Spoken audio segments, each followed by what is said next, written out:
بسم الله الرحمن الرحيم. வார்த்தைகளில் சிறந்தது அல்லாஹ்வினுடைய வார்த்தை என்றும், வழிகாட்டுதலில் சிறந்தது நபிகள் நாயகம் ஸல்லல்லாஹு அலைஹி வஸல்லம் அவர்களுடைய வழிகாட்டுதல் என்றும், காரியங்களில் மிக மிக கெட்டது மார்க்கங்களில் பித்அத்துகளை உண்டாக்குவது, ஒவ்வொரு பித்அத்தான காரியங்களும் வழிகேடுகள் அனைத்தும் உங்களை நரகில் கொண்டு போய் சேர்க்கும் என்று நபிகள் நாயகம் ஸல்லல்லாஹு அலைஹி வஸல்லம் அவர்கள் தங்களுடைய ஒவ்வொரு சொற்பொழிவின் துவக்கத்திலும் இந்த மனித சமுதாயத்திற்கு நினைவுறுத்தியதை அல்லாஹ்வினுடைய ஆலயத்தில் ஒரு சிறந்த நோக்கத்திற்காக வேண்டி ஒன்று கூடியிருக்கின்ற உங்களது சிந்தனையிலும் அந்த நபிமொழியை நினைவுபடுத்தி எனது உரையை ஆரம்பம் செய்கிறேன். இணை வைத்தல், பித்அத்துகள், அனாச்சாரங்கள், மூட பழக்க வழக்கங்கள், சடங்கு சம்பிரதாயங்களை விட்டும், அமல்களை பாழாக்கி மறுமை நாளில் நரகத்திற்கு அழைத்து செல்லுகின்ற அனைத்து தீய எண்ணங்கள் நடவடிக்கைகளை விட்டும் நம் எல்லோரையும் அல்லாஹ் காப்பாற்றி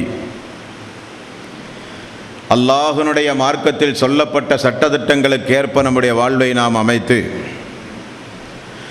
மரணிக்கும் பொழுது உண்மை முஸ்லீமாக மரணித்து மறுமை நாளில் சொர்க்கத்தில் நபிகள் நாயகம் ஸல்லல்லாஹு அலைஹி வஸல்லம் அவர்களோடு அல்லாஹ் நம் அனைவர்களையும் ஒன்று சேர்ப்பானாக.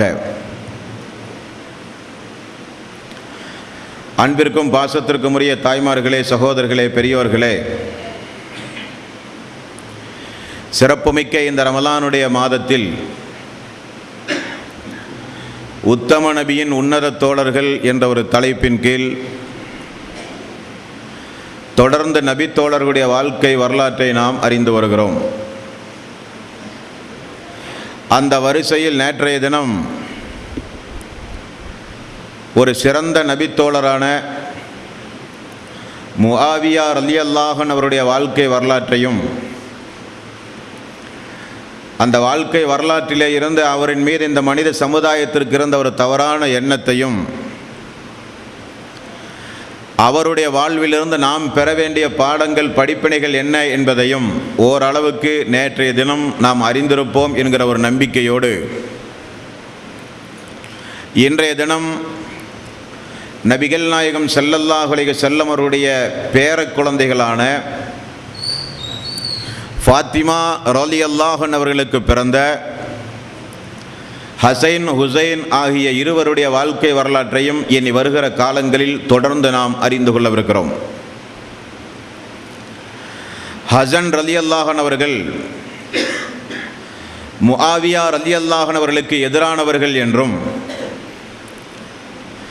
முஆவியா ரலியல்லாஹு அன்ஹு அவர்கள் ஹசன் ரலியல்லாஹு அன்ஹு அவர்களுக்கு எதிரானவர் என்றும் இந்த மனித சமுதாயத்திலே ஒரு தவறான கருத்து நிலவுகின்றது. அதையும் துடைத்தெறிவது நம்முடைய தலையாய கடமை.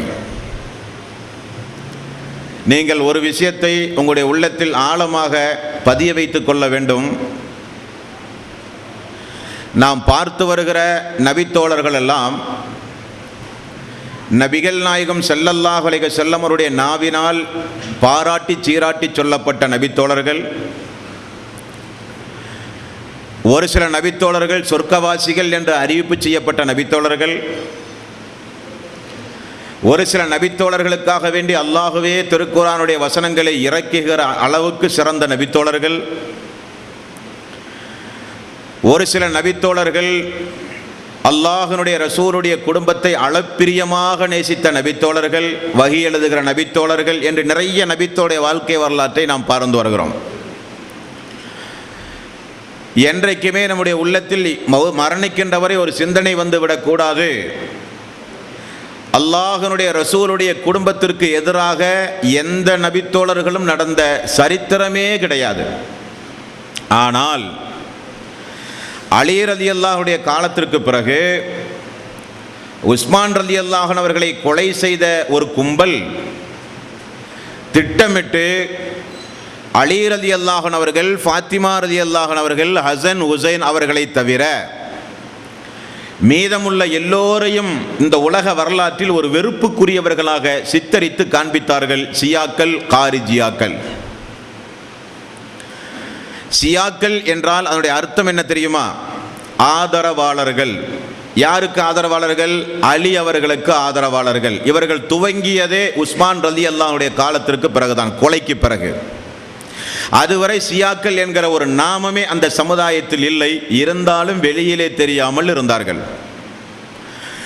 இந்த துரோகிகள் இஸ்லாமிய வரலாற்றை தடம் புரட்டி தவறான நச்சு கருத்துக்களை எல்லாம் வரலாறுகளிலே சொல்லி வைத்து வாழையடி வாழையாக இஸ்லாமிய சமுதாயத்திலே புகுத்தியதுதான் முஆவியா ரலியல்லாஹு அன்ஹு அவர்களை ஒரு கொடுமைக்காரராகவும், அலி அவர்களுடைய குடும்பத்திற்கு ஒட்டுமொத்தமாக ஒரு எதிரி என்கிற ஒரு தோற்றத்தையும், ஹசன் ரலியல்லாஹு அன்ஹு அவர்களை குறிப்பாக கடுமையாக எதிர்த்தவர் என்றெல்லாம் மார்புகளிலும் நெஞ்சுகளிலும் முஹர்ரம் 10வது நாள் அடித்து புலம்பி அழுது இந்த சமுதாயத்தில் அனுதாபம் தேடுகிறவர்கள் ஷியாக்கள். அதற்கு எந்த வகையிலும் நாம் பலிகேடாகிவிடக்கூடாது. நேற்றைய தினம் நாம் ஓரளவுக்கு அறிந்து கொண்டோம், அலி ரலியல்லாஹு அன்ஹு அவர்களுக்கும் முஆவியாவுக்கும் இருக்கக்கூடிய ஒரு நட்பு எந்த அளவுக்கு இருந்தது என்பதை நாம் நேற்றைய தினம் ஓரளவுக்கு அறிந்து கொண்டோம். அதே போலத்தான் ஹசன் ரலியல்லாஹு அன்ஹு அவர்களை எந்த அளவுக்கு இந்த முஆவியா ரலியல்லாஹு அன்ஹு அவர்கள் நேசித்திருந்தார்கள் என்கிற உண்மை சரித்திரத்தை அல்லாஹ்வினுடைய நாட்டத்தின் அடிப்படையில் இன்றைய தினம் நாம் தெரிந்து கொள்ளவிருக்கிறோம் தோழர்களே. ஹசன் ரலியல்லாஹுடைய வரலாறு உஸ்மான் ரலியல்லாஹுடைய வரலாறிலே இருந்து துவங்குகிற காரணத்தினால், உஸ்மான் ரலியல்லாஹுடைய ஒரு சிறிய ஒரு சம்பவத்தோடு சேர்த்து ஹசன் ரலியல்லாஹுடைய வாழ்க்கை வரலாற்றை நாம் புரிந்து கொண்டால்தான் யார் யாருடைய நடவடிக்கைகள் எந்தெந்த நோக்கத்திற்காக வேண்டி அமைந்தது, எந்தெந்த காரியத்தை செய்வதற்கு யார் யார் பின்னணியில் இருந்தார்கள் என்கிற ஒரு முழு வடிவம் நமக்கு இந்த வரலாறிலே இருந்து கிடைக்கும். அப்பொழுதுதான் சஹாபாக்களை குறித்துள்ள தவறான எண்ணங்கள் களையப்பட்டு அவர்களை குறித்துள்ள ஒரு நன்மதிப்பு இந்த சமுதாயத்திலே உயரும். நான் நேற்றைய தினம் உங்களுக்கு சொன்னதை மீண்டும் நான் ஞாபகப்படுத்துகிறேன். ஏன் இப்படிப்பட்ட உரைகள் இந்த ரமலானுடைய மாதத்தில் தொகுத்து வழங்கப்பட்டிருக்கிறது என்றால், கேட்கிற உங்களுக்கு நிறைய கடமைகள் உண்டு. தவறாக புரிந்து கொள்ளப்பட்ட நபித்தோழர்களுடைய நன்மதிப்பை உயர்த்தி காட்டுவது கேட்கிற உங்களுடைய கடமையும் கூட. வரலாறுகளை கேட்டோம், ரசித்தோம், அந்த நாட்கள் நகர்ந்தது என்று நீங்கள் இருந்துவிட்டால் அது பேசுகிற எனக்கும் நிகழ்ச்சியை ஏற்பாடு செய்த நிர்வாகத்தினருக்கும் பெரிய ஒரு தோல்வியை தான் பெற்றுத்தரும். அது நம்முடைய நோக்கமாக இருக்கக்கூடாது. உன்னிப்பாக கேட்க வேண்டும், குறிப்புகள் எடுக்க வேண்டும், மனித சமுதாயத்திலே போய் சொல்ல வேண்டும். அல்லாஹ்வுடைய தூதர் உருவாக்கிய உத்தம நபியின் உன்னத தோழர்கள் நீங்கள் நினைக்கக்கூடியவர்கள் அல்ல. அது யாராக இருந்தாலும் சரி, அவர்கள் அல்லாஹ்வுடைய ரசூலால் பாராட்டி சீராட்டி சொல்லப்பட்ட தோழர்கள் என்று நீங்கள் நண்பர்களிடத்திலே குடும்பத்திடத்திலே நடந்து நீங்கள் இந்த இஸ்லாமிய பிரச்சாரத்தை செய்து உத்தம தோழர்களுடைய கண்ணியம் காப்பாற்றப்படுவது நம்முடைய எல்லோருடைய கடமையும் கூட என்கிற பொறுப்புணர்வோடு இந்த நிகழ்ச்சியை நீங்கள் கூர்ந்து கவனிக்க வேண்டும் தோழர்களே. ஹசன் ரலியல்லாஹு அன்ஹு அவருடைய குறிப்பு பெயர் அபு முஹம்மத் ரலியல்லாஹு அன்ஹு. அவருடைய குறிப்பு பெயர். இவருடைய தந்தை அலி ரலியல்லாஹு அன்ஹு. இவருடைய தாய் ஃபாத்திமா ரலியல்லாஹு அன்ஹு. ஹிஜ்ரி 3ஆம் ஆண்டு ரசூலுல்லாஹி ஸல்லல்லாஹு அலைஹி வஸல்லம் மதீனா போன பிறகு பிறந்த ஒரு செல்லப்பிள்ளை ஃபாத்திமா அவர்களுக்கு. ஒரே ஆண்டில் திரும்ப பிறந்தவர் தான் ஹுசைன் ரலியல்லாஹு அன்ஹு. நீண்ட ஒரு வரலாறுக்கு சொந்தக்காரர். ஹசன் ஹுசைன் அடுத்தடுத்து ரசூலுல்லாஹி ஸல்லல்லாஹு அலைஹி வஸல்லம் மகள் ஃபாத்திமாவுக்கு பிறந்த காரணத்தினால் ரசூலுல்லாஹி ஸல்லல்லாஹு அலைஹி வஸல்லம் அவர்களுக்கு ஆண் வாரிசே கிடையாது. உங்களுக்கு தெரியுமா இல்லையா? அது தனி ஒரு பாடம். அல்லாஹ்வுடைய ரசூலுக்கு பெண் வாரிசுகளும் இருந்தது, ஆண் வாரிசுகளும் இருந்தது. ஆனால் ரசூலுல்லாஹி ஸல்லல்லாஹு அலைஹி வஸல்லம் அவர்களுக்கு ஆண் வாரிசு என்கிற ஒரு தொடர்ச்சி கிடைக்காமலேயே சிறிய வயதிலேயே ஆண் குழந்தைகள் இறந்து போய்விட்டார்கள். ஆண் குழந்தைகள் எல்லாம் இறந்து போன காரணத்தினால் தான் ரசூலுல்லாஹி ஸல்லல்லாஹு அலைஹி வஸல்லம் ஸைத் அவர்களை வளர்த்தினார். ஸைத் அவர்களுக்கு பிறந்த உசாமாவின் மீது அதிக அன்பு காட்டினார். தனது மகளுக்கு பிறந்த குழந்தைகளை தனது குழந்தையை காட்டிலும் ரசூலுல்லாஹி ஸல்லல்லாஹு அலைஹி வஸல்லம் பாசமழை பொழிந்து நிறைய முன்னறிவிப்புகளை ஹசன் ஹுசைன் ரலியல்லாஹு அன்ஹு அவர்களுக்கு அல்லாஹ்வுடைய ரசூல் செய்திருக்கிறார்கள். அன்பர்களே, வெறும் 49 வயது மட்டும்தான் இந்த ஹசன் ரலியல்லாஹு அன்ஹு அவர்கள் அல்லாஹ்வுடைய நாட்டத்தின் அடிப்படையில் இந்த பூமியில் வாழ்ந்திருக்கிறார்கள். வரலாறுகளை பார்க்கும்போது, வரலாறுகளை படிக்கும்போது அல்லாஹு தாலா யாரை சொர்க்கவாசி என்று தீர்மானித்து விட்டானோ அவர்களுடைய வாழ்வில் இருக்கின்ற குற்றங்குறைகளை பெரிதாக பேசுவதோ தவறாக நினைப்பதோ நமக்கு குற்றத்திற்குரிய காரியம். அல்லாஹு தாலா சொர்க்கவாசி என்று தீர்மானிக்கிற அவனுக்கு தெரியும் இவர்கள் மரணிக்கின்றவரை என்னென்ன காரியங்களை செய்வார்கள் என்று. தெரியுமா தெரியாதா? தெரியும். தெரிந்து கொண்டுதான் அல்லாஹு தாலா அவர்களை சொர்க்கவாசி என்று சொல்லுகிறான். சொர்க்கவாசி என்று அல்லாஹுவே சொன்ன பிறகு, பாவங்கள் மன்னிக்கப்பட்டவர்கள் என்று அல்லாஹுவே சொன்ன பிறகு, அவர்களுடைய வாழ்க்கை வரலாற்றை கொச்சைப்படுத்தி பேசவோ, சிறு சிறு தவறுகளை பெரிதுபிடித்து பேசவோ, தவறாக அந்த வரலாறுகளை எழுத தூண்டவோ நம்முடைய மனம் வரக்கூடாது. அது நிஃபாக்குடைய தன்மையை பெற்று வரும். ஒரு காலத்தில் இஸ்லாத்தை விட்டு கூட வெளியேற தூண்டிவிடும். அதுவல்ல நமது நோக்கம். நமது நோக்கம் அந்த உத்தம சீலர்களுடைய வாழ்க்கை வரலாற்றை, உன்னதமான வரலாற்றை இந்த மனித சமுதாயத்திலே மறைத்து விட்டார்களே, ஏன் இவர்களெல்லாம் இப்படிப்பட்ட வரலாற்றை வெளியே சொல்லாமல் போனார்கள் என்கிற ஒரு ஆதங்கத்தோடு தான் இந்த பரிமாற்றம் இங்கே நிகழ்கிறது. ரசூலுல்லாஹி ஸல்லல்லாஹு அலைஹி வஸல்லம் மரணிக்கும் போது ஹசன் ரலியல்லாஹு அன்ஹு அவர்களுக்கு வயது பாருங்க, ரொம்ப சிறிய வயது தான். மதீனா ரசூலுல்லாஹி ஸல்லல்லாஹு அலைஹி வஸல்லம் அவர்கள் சென்ற பிறகு கொஞ்சம் காலம் பொறுத்து தான் பிறக்கிறார் ஹசன் ரலியல்லாஹு அன்ஹு. ரசூலுல்லாஹி ஸல்லல்லாஹு அலைஹி வஸல்லம் மரணிக்கும் போது ஹசன் அவர்களுக்கு வயது 8. பெரிய பெரிய ஹதீசுகளை எல்லாம் அறிவிக்க வாய்ப்பில்லை. 8 வயது பாலகனுக்கு என்ன தெரியும்? இந்த 8 வயது பாலகனோடு ரசூலுல்லாஹி ஸல்லல்லாஹு அலைஹி வஸல்லம் அவர்கள் நடந்து கொண்ட முறையை ஆரம்பத்தில் உங்களுடைய சிந்தனையில் நீங்கள் பதிவு செய்து கொள்ள வேண்டும். நபிகள் நாயகம் ஸல்லல்லாஹு அலைஹி வஸல்லம் பள்ளி வாயிலுக்கு வரும்போது தோளிலே ஹசன் அவர்களை தூக்கி கொண்டு வருவார். அல்லாஹுவே, நான் இவரை நேசிக்கிறேன், நீயும் இவரை நேசிப்பாயாக. அடிக்கடி ரசூலுல்லாஹி ஸல்லல்லாஹு அலைஹி வஸல்லம் பிரார்த்தனை செய்கிற அன்பிற்குரியவர் தனது பேரர் ஹசன் ரலியல்லாஹு அன்ஹு. புகாரியில் 3747, 49 போன்ற நபிமொழிகளிலே பார்க்கலாம் ஹசன் ரலியல்லாஹு அன்ஹு அவர்களுக்கு அல்லாஹ்வுடைய ரசூல் செய்த பிரார்த்தனைகள். நபிகள் நாயகம் ஸல்லல்லாஹு அலைஹி வஸல்லம் பொதுவாகவே சிறுவர்களை கடந்து சென்றால் சலாம் சொல்லுவார்கள். சிறுவர்களை சந்தித்தால் அந்த மக்களை அன்பு காட்டுவார்கள். அல்லாஹ்வுடைய ரசூல் சொல்லுவார்கள், இரக்கம் காட்டாதவர் இரக்கம் காட்டப்பட மாட்டார், அன்பு காட்டாதவர் அன்பு காட்டப்பட மாட்டார் என்று ரசூலுல்லாஹி ஸல்லல்லாஹு அலைஹி வஸல்லம் அவர்கள் கூறிய காரணத்தினால் அவர் சிறுவர்களை அதிகம் நேசிக்கக்கூடியவராக இருந்தார்கள், அன்பு பாராட்டுகிறவராக இருந்தார்கள். தனது குடும்பத்தில் பிறந்த தனது மகளுக்கு பிறந்த ஹசன் ரலியல்லாஹு அன்ஹு அவர்களை அதிகம் பாசத்தோடு அல்லாஹ்வுடைய ரசூல் வளர்த்தி கொண்டிருந்தார்கள். தோழர்களே, நபிகள் நாயகம் ஸல்லல்லாஹு அலைஹி வஸல்லம் அவர்கள் சொன்ன செய்தி திருமதியிலே பார்க்கிறோம். ஹுதைபா ரலியல்லாஹு அன்ஹு அவர்கள் ஒரு நாள் இஷா தொழுகைக்கு பிறகு ரசூலுல்லாஹி ஸல்லல்லாஹு அலைஹி வஸல்லம் வெளியே போகும்போது அவருக்கு பின்னால் ஹுதைபா அவர்கள் செல்கிறார். எனக்கு பின்னால் வருகிறவர் யார் என்று ரசூலுல்லாஹி ஸல்லல்லாஹு அலைஹி வஸல்லம் கேட்கிறார். யா ரசூலல்லாஹ், ஹுதைபாவாகிய நான் தான் என்றார்.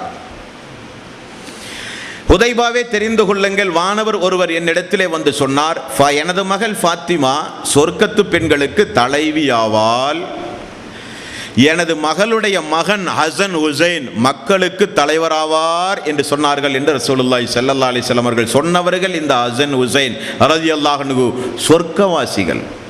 அப்படியானால் சொர்க்கவாசிகள் ஹசன் ஹுசைன் ரலியல்லாஹு அன்ஹு.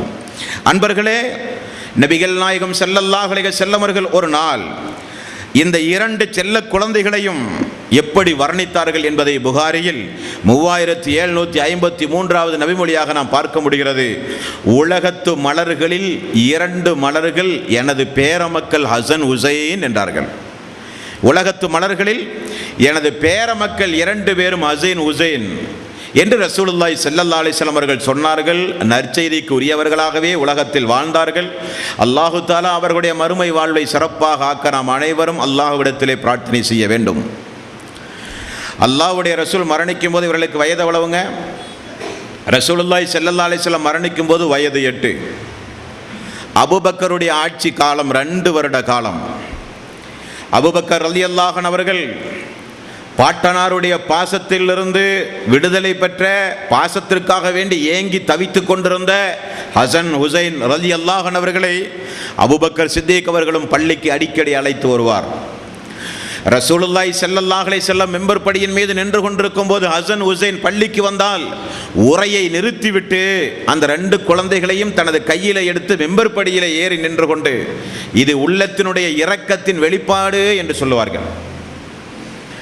ரசூலுல்லாஹி ஸல்லல்லாஹு அலைஹி வஸல்லம் மரணத்திற்கு பிறகு பாசத்திற்கு ஏங்கி அந்த பிஞ்சு உள்ளங்களை யார் அரவணைத்தார் தெரியுமா? தந்தையினுடைய ஸ்தானத்திலிருந்து அபூபக்கர் சித்திக் ரலியல்லாஹு அன்ஹு நெஞ்சோடு வாரி அணைப்பார். பள்ளிக்கு வரும்பொழுதெல்லாம் கூட்டி வருவார். மக்கள் தெரிகிற அளவுக்கு மக்களுக்கு உரை நிகழ்த்துவார். நெஞ்சோடு வாரி அணைத்துக் கொண்டு அல்லாஹ்வுடைய ரசூலுடைய குடும்ப விஷயத்தில் ஜாக்கிரதையாக இருங்கள், அல்லாஹ்வுடைய ரசூலுடைய குடும்ப விஷயத்தில் பேணுதலை கடைபிடியுங்கள் என்றெல்லாம் மக்களுக்கு சொல்லிக் கொடுத்து 2 வருட காலம் அல்லாஹ்வுடைய ரசூலை போல் இல்லாவிட்டாலும் பாசங்களை பொழிந்து வளர்த்தி ஆளாக்கினார் அபூபக்கர் சித்திக் ரலியல்லாஹு அன்ஹு.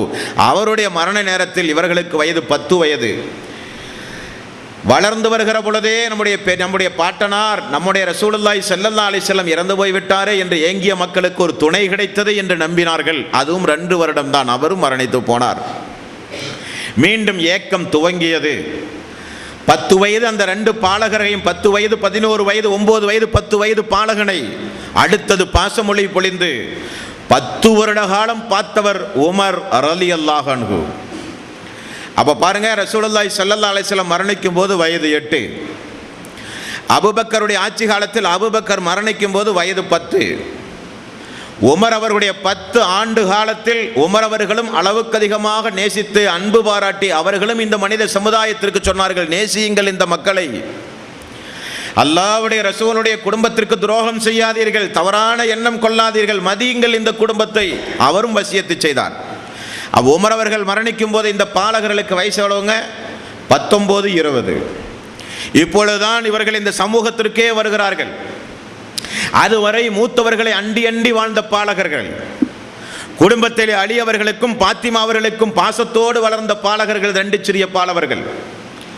உஸ்மான் ரலியல்லாஹு அன்ஹு அவர்கள் வரும்போதுதான், ஆட்சி பொறுப்பை ஏற்கும் போதுதான் 18 வயது 19 வயது பாலகர்கள் இவர்கள். இப்பொழுதுதான் அரசியல் என்னவென்றால் என்ன சமுதாயத்திலே நடைபெறுகிறது, யார் யார் என்னென்ன குழப்பங்களை விளைவிக்கிறார்கள், இந்த மனித சமுதாயத்திலே மார்க்கத்திற்காக வேண்டி செய்கிற தியாகிகள் எல்லாம் யார், யார் இந்த மார்க்கத்தை காப்பாற்றுகிறவர்கள், மார்க்கத்திற்கு எதிரானவர்கள், யாரெல்லாம் முனாஃபிக்குகள் வேஷம் போட்டுக்கொண்டு சமுதாயத்திலே யாரெல்லாம் உலா வருகிறார்கள் என்பதை பார்ப்பதற்கும் உணர்வதற்கும் அவர்களுக்கு கிடைக்க வேண்டிய வயது 19, 20 வயது உஸ்மானுடைய ஆட்சி காலம். அன்பானவர்களே, உஸ்மான் ரலியல்லாஹுடைய ஆட்சி என்று சொன்ன உடனே நிறைய பேருடைய சிந்தனையில் என்ன தோன்றும் தெரியுமா? நமக்கு அப்படித்தான் சொல்லி தந்தார்கள். உஸ்மான் அவர்கள் யார் என்றால் சொந்த பந்தங்களுக்கெல்லாம் பொறுப்பு கொடுத்தவர், சொந்த பந்துகள் தவறு செய்தால் தட்டி கேட்காதவர். ஆகவேதான் உஸ்மானுடைய ஆட்சியில் கிளர்ச்சிகள் ஏற்பட்டு மக்களே அவர்களை கொண்டார்கள் என்கிற ஒரு வதந்தியை பரப்பியவர்களும் இந்த சியாக்கள் தான். உஸ்மான் ரலியல்லாஹு அன்ஹு அவருடைய சிறப்பையும் அவருக்கு அல்லாஹ்வுடைய ரசூல் சொன்ன முன்னறிவிப்பும் என்ன இருந்ததோ அதுதான் நடந்தது தோழர்களே. காரணம், இன் ஹுவ இல்லா வஹி யூஹா. அல்லாஹ்வுடைய ரசூல் ஒன்றை சொன்னால் அது வெறுமனே வார்த்தையாக இருக்காது, அது அல்லாஹ்வுடைய வஹி. ரசூலுல்லாஹி ஸல்லல்லாஹு அலைஹி வஸல்லம் மனைவிமார்களோடு அமர்ந்து கொண்டிருக்கும் போது தொடை லேசாக விலகியதாக ஆடை இருந்தது. ஆயிஷா அவர்கள் சொல்லுகிறார்கள், எனது தந்தை பார்க்க வந்தார். அதே நிலையில் இருந்து கொண்டு ரசூலுல்லாஹி ஸல்லல்லாஹு அலைஹி வஸல்லம் எனது தந்தை அபூபக்கரிடத்திலே பேசிக் கொண்டிருந்தார். உஸ்மான் அவர்கள் சலாம் சொன்னார். சலாமுடைய சப்தத்தை கேட்டவுடனே ரசூலுல்லாஹி ஸல்லல்லாஹு அலைஹி வஸல்லம் அவசரமாக ஆடைகளை எல்லாம் சரி செய்து கண்ணியம் கொடுத்து அவரிடத்தில் பேசிக் கொண்டிருந்தார். பேசி முடித்து வெளியே சென்றவுடன் ஆயிஷா ரலியல்லாஹு அன்ஹா அவர்கள் கேட்டார்கள், யா ரசூலல்லாஹ், அபூபக்கர் அவர்கள் வரும்போது சாதாரண நிலையில் இருந்தீர்கள், உமர் அவர்கள் வரும்போது, உஸ்மான் அவர்கள் வரும்போது ஆடைகளை எல்லாம் சரி செய்து விட்டு அமர்ந்தீர்களே, என்ன காரணம் என்று கேட்கும்போது ரசூலுல்லாஹி ஸல்லல்லாஹு அலைஹி வஸல்லம் அவர்கள் சொன்ன வார்த்தை, யாரை கண்டு வானவர்கள் வெட்கப்படுகிறார்களோ அவரை கண்டு நான் வெட்கப்படாமல் எப்படி இருக்க முடியும்? உஸ்மான் ரலியல்லாஹு அன்ஹு அவர்களை கண்டு அவருடைய ஈமான், வெட்கம் என்பது ஈமானின் ஒரு பகுதி என்றார்கள் ரசூலுல்லாஹி ஸல்லல்லாஹு அலைஹி வஸல்லம். அதிக வெட்க குணம் உடையவர் உஸ்மான் ரலியல்லாஹு அன்ஹு. அவரை பார்த்தால் மலக்குமார்கள் வெட்கப்படுவார்களாம் என்று அல்லாஹ்வுடைய ரசூல் சொன்ன செய்தி புகாரியில் 6362வது நபிமொழியாக பார்க்கலாம். இவருக்கு நேர்ந்த கொடுமையைத்தான் இப்பொழுது நாம் பார்க்க போகிறோம். நபிகள் நாயகம் ஸல்லல்லாஹு அலைஹி வஸல்லம் அவர்கள் இந்த தோழரின் மீது வைத்த அன்பு, அவருக்கு செய்த முன்னறிவிப்பு 1 2 அல்ல. இந்த தோழருக்கு ஒரு பழக்கம் இருந்தது. மண்ணறையை பார்த்தாலே அழுவார். கபறுகளை கடந்து சென்றால் நின்று கொண்டு அழுவார்.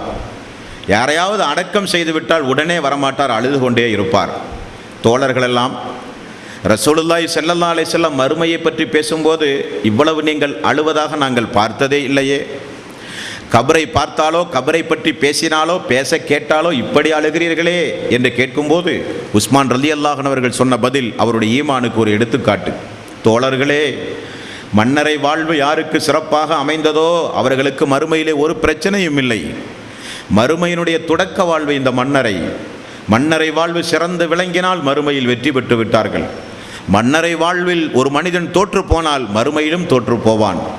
ரசூலுல்லாஹி ஸல்லல்லாஹு அலைஹி வஸல்லம் அல்லாஹும்ம இன்னி அஊது பிக்க மின் அதாபில் கபர், தொழுகையின் பொழுது சாதாரண நேரத்தில் அல்ல, அத்தஹியாத்தின் போது ரசூலுல்லாஹி ஸல்லல்லாஹு அலைஹி வஸல்லம் எந்த அத்தஹியாத்தில் நீங்கள் விரும்பியதை கேளுங்கள், மனதில் தோன்றியதையெல்லாம் கேளுங்கள், கேட்க நினைப்பதையெல்லாம் கேளுங்கள், அல்லாஹு தஆலா உங்களுக்கு தருவான் என்று சொன்னார்களோ, துஆ ஏற்கப்பட பொருத்தமான நேரம் அத்தஹியாத்து சுஜூத். அந்த அத்தஹியாத்தில் வைத்து ரசூலுல்லாஹி ஸல்லல்லாஹு அலைஹி வஸல்லம் கற்றுக் கொடுத்த வார்த்தை தான் அல்லாஹும்ம இன்னி அஊது பிக்க மின் அதாபில் கபர், கபருடைய வேதனையிலிருந்து அல்லாஹுவே எங்களை காப்பாற்று என்று. ஆகவேதான் மன்னரையை பார்க்கும் பொழுதெல்லாம் நான் அழுகிறேன் என்று சொன்னார்கள். இந்த உத்தம தோழர் எப்படி மரணிப்பார் என்பதை ரசூலுல்லாஹி ஸல்லல்லாஹு அலைஹி வஸல்லம் உயிரோடு இருக்கும் பொழுதே சொன்னார்கள். அதுதான் இங்கே நீங்கள் கவனிக்கப்பட வேண்டிய ஒன்று. உஹது மலையின் மீது அல்லாஹுடைய ரசூலும் அபூபக்கர் அவர்களும் அமர்ந்து கொண்டிருக்கும் பொழுது உஸ்மான் ரலியல்லாஹு அன்ஹு அவர்கள் வந்து மலைக்கு மேல் ஏறும்போது உஹது மலை லேசாக அசைந்தது என்றும், அந்த நேரத்தில் அல்லாஹுடைய ரசூல், உஹதே உனக்கு மேல் ஒரு இறை தூதரும் ஒரு சித்தீக்கும் ஒரு ஷஹீதும் இருக்கிறார் என்று ரசூலுல்லாஹி ஸல்லல்லாஹு அலைஹி வஸல்லம் அவர்கள் சொன்னார்கள். வார்த்தைக்கேற்ப ஷஹீதானவர் உஸ்மான் ரலியல்லாஹு அன்ஹு அவர்கள். அல்லாஹுடைய ரசூல் ஓய்வெடுப்பதற்காக வேண்டி ஒரு தோட்டத்தில் அமர்ந்து கொண்டிருந்தார்கள். தோட்டத்திற்கு ஒரு காவலாளி, ஒரு நபித்தோழர் நின்று கொண்டிருந்தார். கொஞ்ச நேரத்தில் அபூபக்கர் சித்திக் அவர்கள் காவலாளி இடத்திலே அனுமதி கேட்டார். காவலாளி ரசூலுல்லாஹி ஸல்லல்லாஹு அலைஹி வஸல்லம் இடத்திலே வந்து சொன்னார். அல்லாஹ்வுடைய ரசூல் யார் என்று கேட்டார்கள். அபூபக்கர் சித்திக் என்று காவலாளி சொன்னார். ரசூலுல்லாஹி ஸல்லல்லாஹு அலைஹி வஸல்லம் அவரை உள்ளே வர நீங்கள் அனுமதி கொடுப்பதோடு சேர்ந்து ஒரு செய்தியை அவருக்கு சொல்லுங்கள், அவர் சொர்க்கவாசி. போய் சொன்னார், நீங்கள் சொர்க்கவாசி. அல்லாஹ்வுடைய ரசூல் சொன்னார்கள் வாருங்கள் என்று சொல்ல 2 பேரும் அமர்ந்து பேசிக் கொண்டிருந்தார்கள். 3வது நபராக உஸ்மான் ரலியல்லாஹு அன்ஹு அவர்கள் வந்தார்கள். உஸ்மான் ரலியல்லாஹு அன்ஹு அவர்கள் வந்து அதே போல அனுமதி கேட்க அவரும் வந்து அல்லாஹ்வுடைய ரசூலிடத்திலே சொல்ல, அவர் யார் என்று கேட்க உஸ்மான் என்று பதில் சொல்ல, ரசூலுல்லாஹி ஸல்லல்லாஹு அலைஹி வஸல்லம் அவர்கள் சொன்னார்கள், உஸ்மான் ரலியல்லாஹு அன்ஹு அவர்கள் அநியாயமாக கொல்லப்படுவார்கள், அவரும் சொர்க்கவாசி என்று சேர்த்து சொல்லுங்கள் என்றார்கள். உஸ்மான் ரலியல்லாஹு அன்ஹு அவர்கள் வந்தும் அமர்ந்தார்கள். அல்லாஹ்வுடைய ரசூல் ஷஹீத் என்று சொன்ன முன்னறிவிப்பு, அநியாயமாக கொல்லப்படுவார் என்று சொன்ன முன்னறிவிப்பு, உஸ்மான் ரலியல்லாஹுடைய ஆட்சி காலத்தில் எப்படி நடந்தது என்பதை பார்த்தவர்கள் இந்த ஹசன் ஹுசைன் ரலியல்லாஹு அன்ஹு. அன்பானவர்களே, ரசூலுல்லாஹி ஸல்லல்லாஹு அலைஹி வஸல்லம் அவர்கள் ஒரு நாள் சொன்னார்கள், எனக்கு பின்பு நிறைய குழப்பங்களையும் மார்க்கத்தில் நிறைய முரண்பாடுகளையும் நீங்கள் பார்ப்பீர்கள். நபித்தோழர்கள் கேட்டார்கள், யா ரசூலல்லாஹ், அந்த அன்றைய நாளில் யாரை நாங்கள் பாதுகாப்பாக வைத்துக்கொண்டு நாங்கள் பாதுகாப்பு அரணாக இருந்து கொண்டு நாங்கள் வாழ்வது? ரசூலுல்லாஹி ஸல்லல்லாஹு அலைஹி வஸல்லம், இதோ இருக்கிற இந்த உஸ்மானை நீங்கள் பின்பற்றுங்கள், அவருடைய ஜமாத்தில் நீங்கள் இணைந்து கொள்ளுங்கள், அதுதான் உங்களுக்கு குழப்பங்களிலே இருந்து பாதுகாப்பு, முரண்பாடுகளிலே இருந்து பாதுகாப்பு என்று ரசூலுல்லாஹி ஸல்லல்லாஹு அலைஹி வஸல்லம் அவர்கள் சொன்ன செய்தி அஹ்மத் என்கிற நபிமொழி தொகுப்பில் 8522வது நபிமொழி. நபிகள் நாயகம் ஸல்லல்லாஹு அலைஹி வஸல்லம் அவர்கள் சொன்னார்கள், உஸ்மானே, அல்லாஹு தஆலா உங்களுக்கு ஒரு ஆடையை வழங்கப் போகிறான். அந்த ஆடையை முனாஃபிக்குகள், நயவஞ்சகர்கள் பறித்தெடுக்க முயற்சி செய்வார்கள். நீங்கள் என்னை சந்திக்கின்ற நாள் வரை அந்த ஆடையை நீங்கள் களையவே கூடாது. ஆடைதான் ஆட்சி என்றார்கள் இப்னு உமர் ரலியல்லாஹு அன்ஹு. அல்லாஹு தஆலா உங்களுக்கு ஆட்சி தரப்போகிறான். எப்பொழுது சொல்லுகிறார்கள்? உயிரோடு வாழும்போது. முனாஃபிக்குகளும் நயவஞ்சகர்களும் அந்த ஆட்சியை பறிக்க முயற்சி செய்வார்கள். நான் மரணிக்கின்றவரை, என்னை சந்திக்கின்றவரை நீங்கள் அந்த ஆடையை கலற்றவே கூடாது என்றார்கள் ரசூலுல்லாஹி ஸல்லல்லாஹு அலைஹி வஸல்லம். அஹமது என்கிற நபிமொழி தொகுப்பில் 24610வது நபிமொழி. அன்பர்களே, ரசூலுல்லாஹி ஸல்லல்லாஹு அலைஹி வஸல்லம் ஒரு நாள் குழப்பமான நடவடிக்கைகளை குறித்து மக்கள் மத்தியிலே பேசிக் கொண்டிருந்தார்கள். அப்பொழுது போர்வையை போத்திக் கொண்டு ஒரு மனிதர் அந்த சபையை கடந்து சென்றார்கள். ரசூலுல்லாஹி ஸல்லல்லாஹு அலைஹி வஸல்லம் கடந்து சென்ற பிறகு அந்த மனிதரை பார்த்து அல்லாஹ்வுடைய ரசூல் சொன்னார்கள், அநியாயக்கார மக்கள் இந்த ஒன்றுமறியாத இந்த இறை நம்பிக்கையாளரை அநியாயக்கார மக்கள் படுபாகமாக கொலை செய்வார்கள் என்று ரசூலுல்லாஹி ஸல்லல்லாஹு அலைஹி வஸல்லம் அவர்கள் சொன்னார்கள். நாங்கள் போய் யார் என்று அந்த ஆடையை போர்த்தி கொண்ட அந்த மனிதர் யார் என்று நாங்கள் பார்க்கும்போது உஸ்மான் ரலியல்லாஹு அன்ஹு என்கிற செய்தி எங்களுக்கு கிடைத்தது என்கிற தகவல் அகமதில் 5953வது நபிமொழியாக நீங்கள் பார்க்கலாம். தோழர்களே, இப்படிப்பட்ட முன்னறிவிப்பு செய்த இந்த நபித்தோழர் தான் நபித்தோழர்களிலேயே அதிகம் ஆட்சி ஆண்டவர் என்பதை நீங்கள் மறந்துவிடக்கூடாது. அபூபக்கர் அவர்கள் எத்தனை வருடம் ஆட்சி ஆண்டார்? ரசூலுல்லாஹி ஸல்லல்லாஹு அலைஹி வஸல்லம் மதீனா வந்து 10 ஆண்டு காலம் இஸ்லாமிய ஆட்சி ஆண்டார். அபூபக்கர் சித்திக் அவர்கள் 2 வருட காலம் ஆட்சி ஆண்டார். உமர் ரலியல்லாஹு அன்ஹு அவர்கள் 10 வருட காலம் ஆட்சி ஆண்டார். உஸ்மான் ரலியல்லாஹு அன்ஹு அவர்கள் ஆட்சி ஆண்டது 13 ஆண்டு காலம். நிர்வாக திறமை இல்லை, குடும்பத்தினர்களுக்கெல்லாம் பொறுப்புகளை கொடுத்து அழிச்சாட்டியம் செய்தவர். குடும்பத்திலே நியமிக்கப்பட்ட கவர்னர்கள் எல்லாம் தவறுகள் செய்யும் போது கண்டிக்காதவர். குடும்பத்திலே இருக்கிறவர்களுக்கெல்லாம் அதிக முன்னுரிமை கொடுத்தவர். நிர்வாக திறமை தெரியாதவர் என்றெல்லாம் விமர்சனம் செய்கிற விதத்தில் நீங்கள் கேட்கிற கேள்வி, உஸ்மான் ரலியல்லாஹு அன்ஹு அவர்கள் ஆட்சி செய்தது எத்தனை வருட காலம்? ஆட்சி அதிகாரம் தெரியாதவர் 13 ஆண்டு காலம் ஆட்சி செய்திருப்பாரா? அல்லாஹ்வுடைய உதவி அந்த தோழருக்கு இல்லையா? ரசூலுல்லாஹி ஸல்லல்லாஹு அலைஹி வஸல்லம் அல்லாஹ் ஒரு ஆடையை வழங்குவான், இறுதி வரை அந்த ஆடையை பற்றி பிடித்துக் கொள்ளுங்கள் என்று சொல்லி நற்செய்தி அனுப்பிய ஒரு தோழர் அல்லவா உஸ்மான் ரலியல்லாஹு அன்ஹு. அந்த உஸ்மான் ரலியல்லாஹு அன்ஹு அவர்கள் ஆட்சி செய்து கொண்டிருக்கும் போது 13 ஆண்டு காலத்தினுடைய துவக்கத்தில் ஒன்றும் செய்ய முடியாத காரிஜியாக்கள், இப்னு அப்பாஸ் ரலியல்லாஹுடைய வரலாறுகளிலும் அலி ரலியல்லாஹுடைய வரலாறுகளையும் நீங்கள் படித்து பார்க்கும்போது உங்களுக்கு தெரிந்திருக்கும். 6000-7000 பேர்களோடு சேர்ந்து ஆயிஷா ரலியல்லாஹு அன்ஹா அவர்களுக்கு எதிராக படை திரட்ட சூழ்ச்சி செய்தவர்கள் இந்த காரிஜியாக்கள். மெல்ல மெல்ல மெல்ல மெல்ல அபூபக்கர் அவருடைய ஆட்சி காலத்திலும் ஒன்றும் செய்ய முடியாதவர்கள், உமர் அவருடைய ஆட்சி காலத்தில் நிழல் போல கூட நடக்காதவர்கள், உஸ்மான் ரலியல்லாஹு அன்ஹு அவர்கள் வெட்க குணமுடையவர், சாந்த குணமுடையவர், ரத்தம் சிந்துவதை விரும்பாதவர், மூர்க்கத்தனம் உடையவர் அல்ல. மார்க்கத்தில் வேண்டுமானால் அல்லாஹ்வுடைய ரசூல் என்ன சொன்னாரோ அதற்கு மிகப்பெரிய உறுதியோடு இருந்து பின்பற்றுகிற தோழர். ஆனால் ரத்தம் சிந்துவதை விரும்ப மாட்டார், அதிகமாக போர் செய்வதை விரும்ப மாட்டார். ரசூலுல்லாஹி ஸல்லல்லாஹு அலைஹி வஸல்லம் யாருடைய உள்ளத்தில் எப்பொழுதும் போர் குணம் இருக்கிறதோ, எதிர்ப்பு குணம் இருக்கிறதோ அவர்களை அல்லாஹ் பார்க்க மாட்டான், பேச மாட்டான் என்றார்கள். உள்ளத்தில் எதிரிகளை சந்திக்க வேண்டும் என்கிற ஆசையோடு என்றைக்கும் நீங்கள் இருக்காதீர்கள் என்றார்கள் ரசூலுல்லாஹி ஸல்லல்லாஹு அலைஹி வஸல்லம். இவருடைய இந்த சாந்தி, சமாதானம், பொறுமை எல்லாவற்றையும் மெல்ல மெல்ல மெல்ல மெல்ல மெல்ல மெல்ல பயன்படுத்தினார்கள் காரிஜியாக்கள். விஷமத்தனமான பிரச்சாரங்களை மெல்ல மெல்ல அவிழ்த்து விட ஆரம்பித்தார்கள். விஷமத்தனமான பிரச்சாரத்திற்கு பழிகேடாகாதவர்களே இந்த மனித சமுதாயத்தில் கிடையாது. பழிகேடு ஆவதனுடைய விளைவு என்ன? நன்மதிப்பு உள்ளவர்களை எல்லாம் சமுதாயத்தில் இழந்து போய்விடுவோம், நல்லவர்களை இழந்து போய்விடுவோம். அவதூறுகளுக்கு பழிகேடானால், அவப்பெயர்களை நாம் நம்பினால், அவதூறு பேசுவது, புறம் பேசுவது, பித்னா பசாதுகளுக்கே செவிமடுத்தால் நல்லவர்களை இழந்து விடுவோம், நல்ல நண்பர்களை இழந்து விடுவோம். அதற்கு மிகப்பெரிய ஒரு உதாரணம் இந்த சமுதாயத்திற்கு உஸ்மான் ரலியல்லாஹு அன்ஹு. விடுவார்களா சஹாபாக்கள்? கூஃபாவிலே இருந்து கொண்டு இந்த பாவிகள் கிளப்பினார்கள் பிரச்சனைகளை.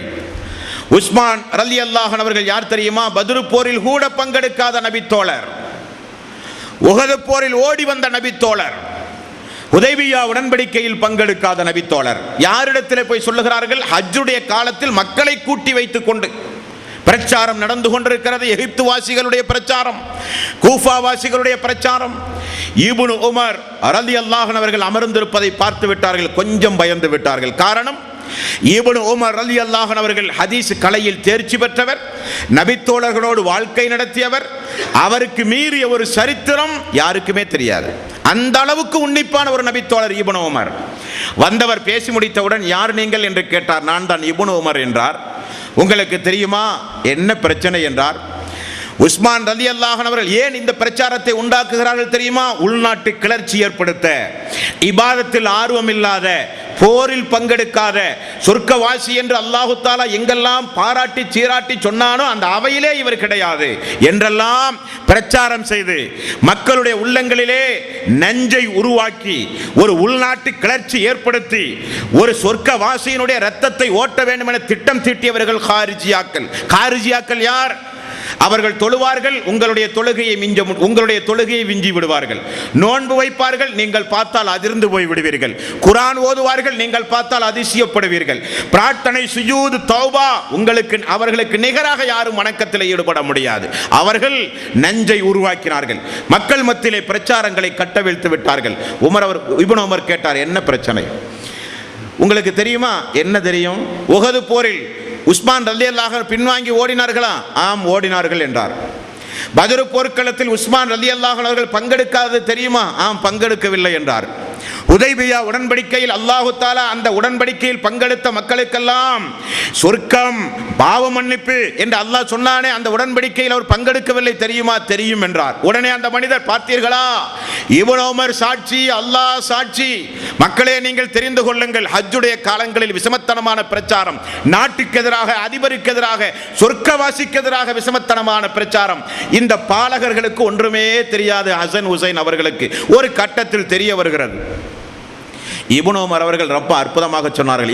இப்னு அப்பாஸ் அவர்கள் எப்படி ஹாரிஜியாக்கள் மத்தியில் போய் ஆயத்துகளுக்கு விளக்கம் சொல்லி 4000 மக்களை பெயர்த்தெடுத்து வந்து அலியவர்களிடத்திலே ஒப்படைத்தார்களோ, அதே போல இப்னு உமர் ரலியல்லாஹு அன்ஹு அவர்கள் சொன்னார்கள், உஹது போர்க்களத்தில் உஸ்மான் ரலியல்லாஹு அன்ஹு அவர்கள் மட்டும் பின்வாங்கவில்லை. நிறைய தோழர்கள் அல்லாஹ்வுடைய ரசூலுடைய கட்டளைக்கு மாறாக நடந்து நிறைய தோழர்கள் பின்வாங்கினார்கள்.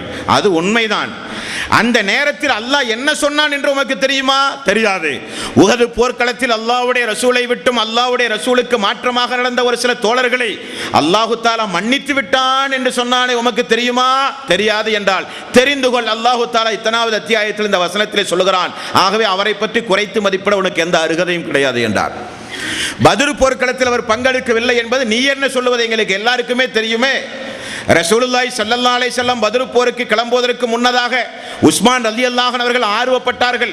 அல்லாஹ்வுடைய ரசூல் சொன்னார்கள், எனது மகள் ருக்கையா மரண வேதனையில் கிடக்கிறார், நீங்கள் அருகிலே இருந்து பாருங்கள், போரில் பங்கெடுத்த நன்மை உங்களுக்கும் கிடைக்கும் என்று சொன்னார். திரும்ப வருவதற்குள் மகள் மரணித்தார். அப்படி உஸ்மான் ரலியல்லாஹு அன்ஹு அவர்கள் அல்லாஹ்வுடைய ரசூலுடைய கட்டளைக்கிணங்கத்தான் பத்ர் போரில் பங்கெடுக்கவில்லையே தவிர, எல்லோரும் போக இவர் மட்டும் மதீனாவிலே தங்கியதை போல ஒரு மாயையை உண்டாக்குகிறீர்களே என்று சொல்லி தெளிவுபடுத்தினார். ஹுதைபியா உடன்படிக்கையில் கலந்து கொள்ளவில்லை, உண்மைதான்.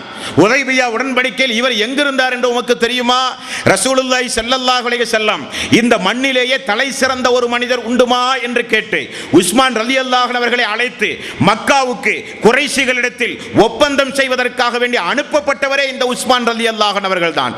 உஸ்மான் கொலை செய்யப்பட்டார் என்கிற வதந்தி கிளம்பியவுடன் ரசூலுல்லாஹி ஸல்லல்லாஹு அலைஹி வஸல்லம் மரத்தடிக்கு கீழ் நின்று கொண்டு, உஸ்மான் கொலை செய்யப்பட்டால் உடனடியாக தாக்குதல் நடத்தப்பட வேண்டும், ஏன் எதற்கு என்று கூட கேராமல் எனக்கு என்னுடைய தலைமையேற்று வருகிறவர்கள் யார் என்று கையை நீட்டி அல்லாஹ்வுடைய ரசூல் என்ன சொன்னார் தெரியுமா? இந்த கை தூதருடைய கை அல்ல, இது உஸ்மானுடைய கை என்று ரசூலுல்லாஹி ஸல்லல்லாஹு அலைஹி வஸல்லம் சொன்னது உங்களுக்கு தெரியுமா என்று கேட்டு மக்கள் மத்தியிலே நடந்து வருகிற விஷமத்தனமான பிரச்சாரத்தை எல்லாம் ஒழித்து கட்டுவதில் பங்கு பெற்றுக் கொண்டிருந்தார்கள் உத்தம தோழர்கள் ஒருபுறம், இந்த பாவிகளுடைய விஷமத்தனமான பிரச்சாரம் இன்னொரு புறம். உஸ்மான் ரலியல்லாஹு அன்ஹு அவர்களை குறித்து எந்த அளவுக்கு குழப்பமான சூழ்நிலைகள் இந்த சமுதாயத்தில் ஏற்பட்டது என்றால், நபிகள் நாயகம் ஸல்லல்லாஹு அலைஹி வஸல்லம் அவர்கள் உருவாக்கிய அந்த உத்தம தோழர்கள் மத்தியில் ஏற்பட்ட குழப்பத்தை பாருங்கள். அரசியல் சண்டைகள், குரோதங்கள் உருவாவதற்காக வேண்டி மக்கள் வந்து இப்படி கேட்பார்கள். இப்னு உமரிடத்தில் 2வது அத்தியாயம் 93வது வசனத்தில் அல்லாஹு தாலா குழப்பங்களை அழித்து ஒழித்து மார்க்கம் நிலைவரும் வரை போராடுங்கள் என்று அல்லாஹ் சொல்லுகிறானே, நீங்கள் ஏன் போராட்டத்திற்கு வரக்கூடாது என்று கேட்கும்போது இப்னு உமர் எவ்வளவு அற்புதமாக பதில் சொன்ன செய்தி புகாரியில் 4513வது நபிமொழியாக நீங்கள் பார்க்கலாம். தோழரே, அல்லாஹ் என்ன சொன்னான்? குழப்பங்களை நீக்கி அநியாயங்களை ஒழித்து மார்க்கம் நிலைவரும் வரை போராடு என்றுதானே அல்லாஹ் சொல்கிறான். ஆனால் இன்றைக்கு இந்த மனித சமுதாயத்தில் நீங்கள் என்ன செய்து கொண்டிருக்கிறீர்கள்? குழப்பங்களை உருவாக்கி மார்க்கத்தை அடகு வைப்பதற்கு நீங்கள் போராடுகிற நீங்கள் எப்படி இந்த ஆயத்தை சொல்லலாம்? குழப்பங்கள் ஒழித்து மார்க்கம் நிலை பெற வேண்டிய ஒரு ஆயத்தை நீங்கள் முஸ்லிம்களுக்கு மத்தியிலே ரத்தம் சிந்த பயன்படுத்துகிறீர்களே, இது அநியாயம் அல்லவா? குழப்பங்களை உருவாக்கி மார்க்கம் அழித்தொழிய இந்த வசனத்தை நீங்கள் பயன்படுத்துகிறீர்களே என்று கேட்டவர் இப்னு உமர் ரலியல்லாஹு அன்ஹு. அன்பர்களே, உஸ்மான் ரலியல்லாஹு அன்ஹு மீது சொல்லப்பட்ட களங்கத்தில் மிக முக்கியமான களங்கம், குடும்பாளிகளுக்கு பொறுப்பு கொடுப்பார், குடும்பாளிகள் தவறு செய்தால் அவர் கட்டி கேட்க மாட்டார். கூஃபா வாசிகளால் திட்டமிட்டு சொல்லப்பட்ட பிரச்சாரம் எப்படி ஸஅத் இப்னு ஆமிர் அவர்களின் மூலம் மீது உமைர் அவர்களின் மீது எப்படி விஷமத்தனமான பிரச்சாரங்களை, ஸஅத் பின் அபி வக்காஸ் அவர்களின் மீது விஷமத்தனமான பிரச்சாரங்களை கட்டவிழ்த்து விட்டார்களோ அதில் ஒன்றுதான் இவர் தங்களுடைய குடும்பத்தார்களுக்கு பொறுப்பு கொடுப்பார், குடும்பத்தார்கள் தவறு செய்தால் கண்டிக்கவும் மாட்டார். பாவிகள் எவ்வளவு நெஞ்செழுத்தத்தோடு செய்த பொய் பிரச்சாரம். புகாரியில் 3696வது நபிமொழியிலே ஒரு சம்பவத்தை நீங்கள் பாருங்கள். வலீத் என்பவரை ஒரு இடத்திலே, குடும்பத்து உறவு முறையில் உள்ள வலீத் என்பவரை ஒரு இடத்திலே பொறுப்பை நியமித்தார். உண்மைதான், அவர் ஒரு நாள் போதையோடு மக்களுக்கு தொழுவித்தார் என்று செய்தி வருகிறது. இவர் என்ன செய்தார் என்று பார்க்க வேண்டாமா ஹதீசுகளை? இந்த சொர்க்கவாசியின் மீதே ஒரு களங்கத்தை உண்டாக்குவதற்கு முன்னதாக வரலாறுகள் என்ன சொல்கிறது? அல்லாஹ்வுடைய ரசூலுடைய காலத்தில் பாதுகாக்கப்பட்ட, அல்லாஹ்வுடைய ரசூலுடைய காலத்திற்கு பிறகு பாதுகாக்கப்பட்ட ஹதீஸ் கிதாபுகளில் என்ன உள்ளது என்று பார்க்க வேண்டாமா?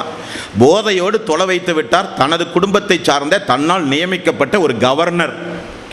உடனே ஆள் அனுப்பி விசாரித்து கொண்டு வந்து அலி ரலியல்லாஹு அன்ஹு அவர்களை பார்த்து சொன்னார்கள், போதை அருந்தியதற்குரிய சாட்டை அடி இவருக்கு கொடுத்து உடனடியாக இவருடைய பொறுப்பிலிருந்து வரை பறித்து வேற ஆளை நியமிக்கிறேன் என்று சொன்னார்கள்.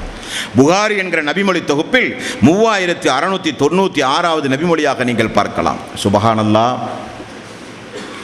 இந்த உஸ்மான் ரலியல்லாஹு அன்ஹு அவருடைய வீடு முற்றுகையிடப்பட்டு விட்டது. குழப்பக்காரர்கள் சாதித்து விட்டார்கள். அல்லாஹ்வுடைய சன்னிதானத்திலே பதில் சொல்ல வேண்டும். திரும்ப இஸ்லாமிய ஆட்சியாளர்களால் அவர்கள் இஸ்லாமிய சமுதாயத்திலிருந்தே வேறறுக்கப்பட்டார்கள், துடைத்தெறிக்கப்பட்டார்கள். அது உலகத்திலேயே அல்லாஹு தஆலா அவர்களுக்கு கொடுத்த தண்டனை, அது வேறு விஷயம். உஸ்மான் ரலியல்லாஹு அன்ஹுடைய வீடு முற்றுகையிடப்பட்டது.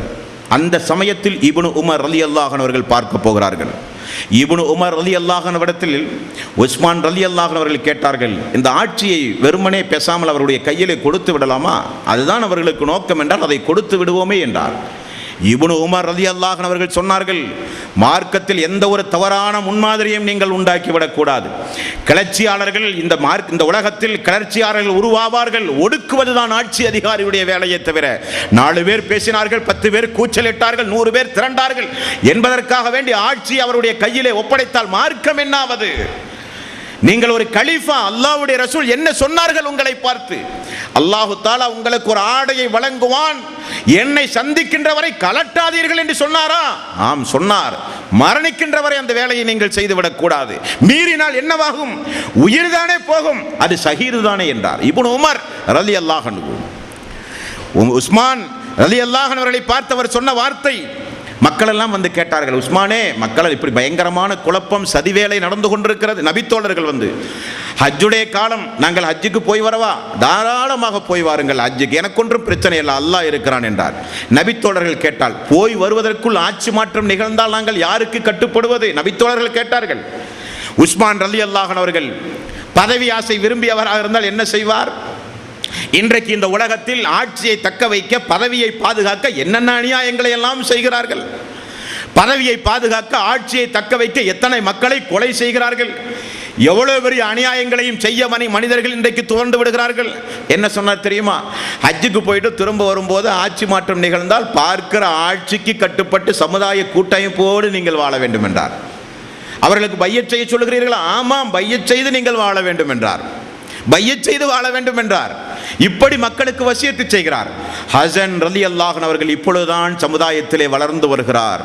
சமுதாய குழப்பங்களை பார்க்கிறார். சொர்க்கவாசி என்று நம்முடைய பாட்டனார் ரசூலுல்லாஹி ஸல்லல்லாஹு அலைஹி வஸல்லம் அவர்களால் வாயால் சொல்லப்பட்ட அந்த தோழருக்கு இருக்கிற நெருக்கடிகளை பார்த்து கோட்டைக்குள் ஓடி வந்து சொல்லுகிறார், ஹசன் உஸ்மான் அவர்களே, நீங்கள் ஒரே ஒரு உத்தரவு பிறப்பித்தால் நான் புறப்பட்டு போகிறேன். எதிரிகளை வீழ்த்த, சண்டையில் ஈடுபட, மக்களை திரட்டி போர் செய்ய நான் விரும்புகிறேன் என்றார்.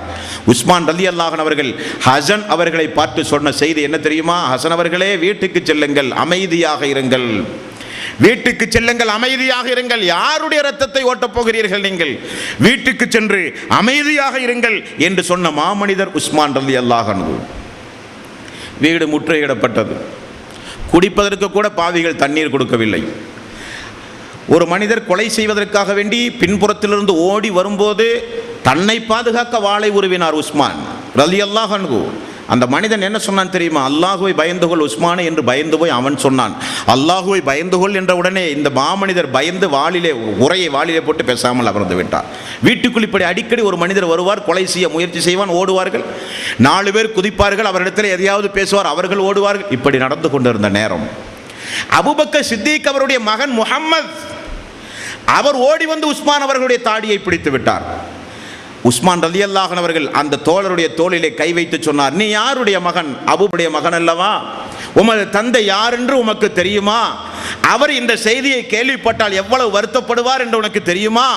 யாருடைய தூண்டுதலினால் இப்படிப்பட்ட காரியத்தை செய்கிறாய் என்று சொல்லி ஆறுதல் அடைத்தவுடன் முஹம்மது அழுது விட்டார். உணர்ச்சி வசப்பட்டு விட்டோமே, பாவிகளுடைய தூண்டுதலுக்கு ஆளாகி விட்டோமே, ஒரு சொர்க்கவாசியுடைய தாடியை போய் பிடித்து விட்டோமே என்று அவர் திருந்திக் கொண்டு கோட்டையிலிருந்து வெளியேறிய சம்பவம் கூட ஹதீஸ்களிலே உண்டு. மக்களை பார்த்து சொன்னார், எதற்காக வேண்டி என்னை நீங்கள் கொலை செய்ய போகிறீர்கள்? இஸ்லாத்தில் திருமணம் முடித்த ஒரு மனிதன் விபச்சாரம் புரிந்தால் அவனை கொல்லலாம். நான் அப்படி ஏதாவது செய்திருந்தால் என்னை கொல்லுங்கள். யாருடைய உயிரையாவது ஒரு மனிதன் அநியாயமாக கொலை செய்தால் அபராதமாக அவனுடைய உயிர் பறிக்கப்படும். இஸ்லாமிய ஆட்சியினுடைய தீர்ப்பு. யாரையாவது நான் கொண்டிருந்தால் என்னை பழி வாங்குவது நியாயம். இஸ்லாத்திற்கு வந்த பிறகு இஸ்லாத்திலிருந்து ஒரு மனிதன் வெளியேறினால் அவனுக்கு மரண தண்டனை என்று இஸ்லாம் சொன்னது. அப்படி வெளியேறியவனானான் நான் யார்? யாரை நீங்கள் கொல்லப் போகிறீர்கள்? தண்ணீர் இல்லாத நேரத்தில் மதீனாவில் கிணறை விலைக்கு வாங்கி உங்களுக்கு தண்ணீர் தந்தவன் நான். எனக்கு குடிக்க தண்ணீர் இல்லை என்கிறீர்களே.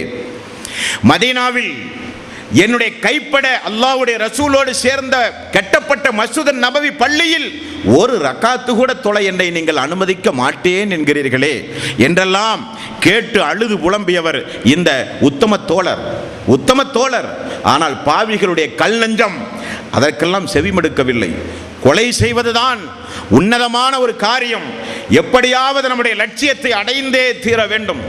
அலி அவர்களை முன்னிலைப்படுத்தவோ நம்முடைய காரியங்களை சாதிக்கவோ இந்த உஸ்மான் அவர்கள் இருந்தால் நிச்சயம் காரியம் நடக்காது என்று சொல்லி ஹஜ்ஜுக்கு சென்று ஆயிஷா ரலியல்லாஹு அன்ஹா அவர்கள், தல்ஹா ரலியல்லாஹு அன்ஹு அவர்கள், ஜுபைர் ரலியல்லாஹு அன்ஹு அவர்கள், மூத்த சஹாபாக்கள் எல்லாம் ஹஜ்ஜில் இருக்கிற காலம் உஸ்மான் அவர்களிடத்தில் அனுமதி கேட்டுவிட்டு தான் சென்றார்கள். அப்படி ஹஜ்ஜில் அவர்கள் இருக்கும் பொழுதுதான் அந்த கொடிய சம்பவம் நடந்தது. தோழர்களே, வீட்டுக்குள் புகுந்தார்கள். அந்த கழுத்தை வெட்டி பாவிகள் கொன்றார்கள். கொல்லும் போது உஸ்மான் ரலியல்லாஹு அன்ஹுடைய கையிலே தான் அந்த உண்மை குர்ஆனுடைய பிரதி இருந்தது. குர்ஆன் தொகுக்கப்பட்ட வரலாற்றை நீங்கள் அறிந்து கொண்டால் தெரியும். உஸ்மான் ரலியல்லாஹு அன்ஹு அவர்கள் அன்றைக்கு திருக்குர்ஆனை ஓதிக்கொண்டிருந்தார்கள். கழுத்திலே திடீரென ஒரு வாள் பாய்ந்தது. உயிர் போகும்போது அவர் அல்லாஹ்விடத்திலே சொன்ன வார்த்தை, அல்லாஹுவே, இவர்களுடைய விஷயத்தை முழுக்க உன்னிடத்திலே நான் ஒப்படைக்கிறேன், நீயே எனக்கு போதுமானவன். அவர் பயன்படுத்திய கடைசி வார்த்தை, அல்லாஹுவே, இவர்களை உன்னிடத்தில் ஒப்படைக்கிறேன், நீயே முழுக்க போதுமானவன். அந்த நேரத்தில் இவரை பார்ப்பதற்கு அலி ரலியல்லாஹு அன்ஹு அவர்கள் மூலமாக அனுப்பப்பட்டவர்கள் தான் ஹசன் ஹுசைன் ரலியல்லாஹு அன்ஹு. கோட்டையை சுற்றி எப்பொழுதும் உஸ்மான் அவர்களுக்கு அருகிலே நீங்கள் நிற்க வேண்டும். எந்த காலத்தை கொண்டும் அந்த சொர்க்கவாசிக்கு எந்த வகையான ஒரு பாதிப்பும் ஏற்படக்கூடாது என்று அலி ரலியல்லாஹு அன்ஹு அவர்கள் ஆளனுப்பி பாதுகாத்தார்கள் தன்னுடைய 2 மக்களை, ஹசன் ஹுசைன் அவர்களை.